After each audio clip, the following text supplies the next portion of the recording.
Last night was a big election night for Democrats. The biggest headline that you probably saw was the stunning upset in Kentucky, where the incumbent Republican governor was defeated by a Democrat. That was huge news. But it was not just Kentucky. All across the country, it was good news for Democrats and bad news for Republicans. In Virginia, Democrats flipped both the state house and the Senate, which means that along with the state's Democratic governor, Democrats now have full control of the Virginia state government for the first time since 1993. Virginia also elected the first Muslim woman to the state Senate. They re-elected the first out trans person to the House of Delegates. And remember the woman back in Virginia back in 2017 who ran for the House of Delegates and ended up in a tie with her opponent only to lose in a random drawing from a bowl? Well, last night she won that same seat by a nearly 20-point margin. Quite notably, there's also this woman, Julie Briskman, who was elected to the Loudoun County Board of Supervisors in Virginia. She was fired by her employer 2 years ago after she notoriously flipped off President Trump's motorcade.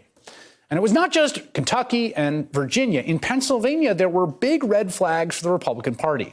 Former McConnell aide and Republican consultant Josh Holmes put it this way, quote, "Taking a step back from Kentucky and looking at all the elections last night, GOP should be most concerned about what happened in local elections in Chester, Delaware, and Bucks County, Pennsylvania. That is genuinely alarming if you know the voting history. These are all classic bedrock, upper middle class, white suburban areas, suburbs of Philly, that have been the backbone of the Republican Party that are now consistently electing Democrats in local elections.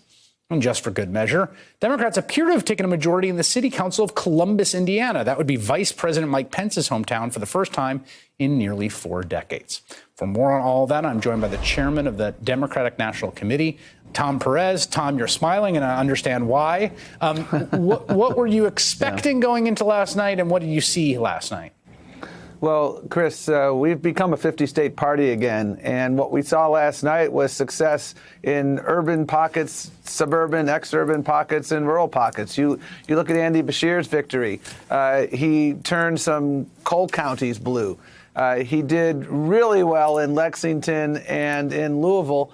And then in those suburbs that are basically Cincinnati suburbs in northern Kentucky that are reliably red, he was able to hold his own and win a couple of those counties, Kenton County, and counties in that area. That's suburban Cincinnati. So when we talk about why did we have a debate in Ohio, we had a debate in Ohio because we can win in Ohio. The folks in Kenton County watch Cincinnati television.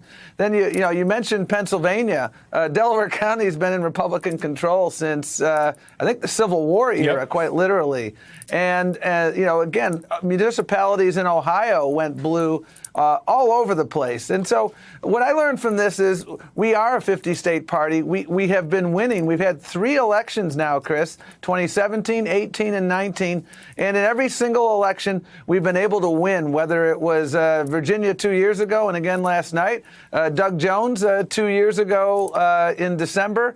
And now we see the continued victories. And we've got to organize everywhere. And we're really in good partnership with so many of the other committees in the Democratic ecosystem that don't get enough credit, frankly, like the Democratic Governors Association. They went in major league in Kentucky and Mississippi. The Democratic Legislative Campaign Committee, which helps elect Democrats in the state houses, big role in Virginia. And then the parties themselves in Virginia and Kentucky. Everybody's been working together in ways that I think are going to enable us to continue the momentum. So two things that struck out to me. One, obviously, is the notion that the president has these coattails, that he can sort of super boost candidates in places that are generally favorable terrain to him. And that's clearly the case of the state of Kentucky, won by 30 points. What does it say? What does it say to other Democrats in the way they think of things, particularly as they think about the politics of impeachment, that a rally and a big push by the president was not enough for Bevin? Well, I think it says that when you focus on the things that are right to focus on, it's always the right time to do the right thing. Democrats can walk and chew gum. We have a constitutional obligation to focus on impeachment, and your entire show has again presented the compelling evidence of a gross abuse of power. At the same time, We need to continue reminding, as Andy Beshear did and as so many other candidates did last night, we need to continue reminding voters that we're the party that's fighting to make sure you can keep your health care if you have a pre-existing condition. We're the party that has passed laws in the U.S. House of Representatives to do just that, to bring down the cost of prescription drugs, to take on the NRA. I mean, Virginia flipped blue last night in no small measure, Chris, because a few months back when there was a special session to try to address gun violence, the Republicans were in charge. They gavelled it down in 90 minutes because they're in the pocket of the NRA. So when we lead with our values, and candidate quality matters. I mean, Matt Bevin, not an A-lister. And when we one way to put candidates it. That's pretty like diplomatic, Andy actually. Beshear, I think members of the Republican Party of Kentucky would be less diplomatic. And Mitch McConnell might be less diplomatic, actually, on that one. Well, let me. There's two issues here that have stuck out to me. For Andy Beshear, also for John Bel Edwards, who's up in a week or two, I believe, in that runoff in Louisiana.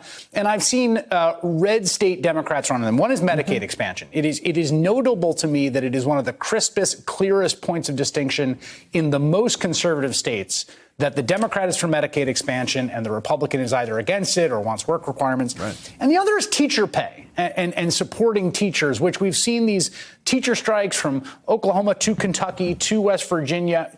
Yeah. How much do those two issues, what do those two issues mean to you as you think about what the Democratic stands for in a place like Kentucky? It's about the basic issue of dignity, the dignity of work, our future. If you don't have health care security, you don't have economic security. And ask any parent, well, what's your biggest concern in life? It's my children's well-being. And he so attacked school teachers in Kentucky. And by the way, it's not just Kentucky. You see in West Virginia, Oklahoma, Arizona, you see in so many places around the country, teachers stepping up and communities stepping in to support those teachers. And that is, we're on the right side of things. There's been a poll that has been, I think, underreported, and it was a poll, I think, from the Financial Times, Chris, a few days ago, in which 2/3 of Americans said that they're no better off since Donald Trump came into office, and half of those folks said they're worse off, and the other half said they're no better off. And I bring this up in response to your question because if you look at minimum wage ballot initiatives in red states over the last 5 years, and I did a lot of work on this when I was at the Labor Department, 100% of the ballot initiatives to raise the minimum wage in red states passed, and most of them by double-digit margins. The problem Republicans are facing is that they are radically off the rails on the basic issues that matter to people, whether it's health care, whether it's quality public education, whether it's making sure that you only need one good job to succeed. They are on the wrong side of every issue of importance to the American people. That's why we need to be a 50-state party, and I'm glad we've become one, and we're going to continue to do it, and that's why I feel optimistic running into this presidential cycle. All right, Tom Perez, thank you so much for making time tonight. Always a pleasure. Hey there, I'm Chris Hayes from MSNBC. Thanks for watching MSNBC on YouTube. If you want to keep up to date with the videos we're putting out, you can click subscribe just below me or click over on this list to see lots of other great videos.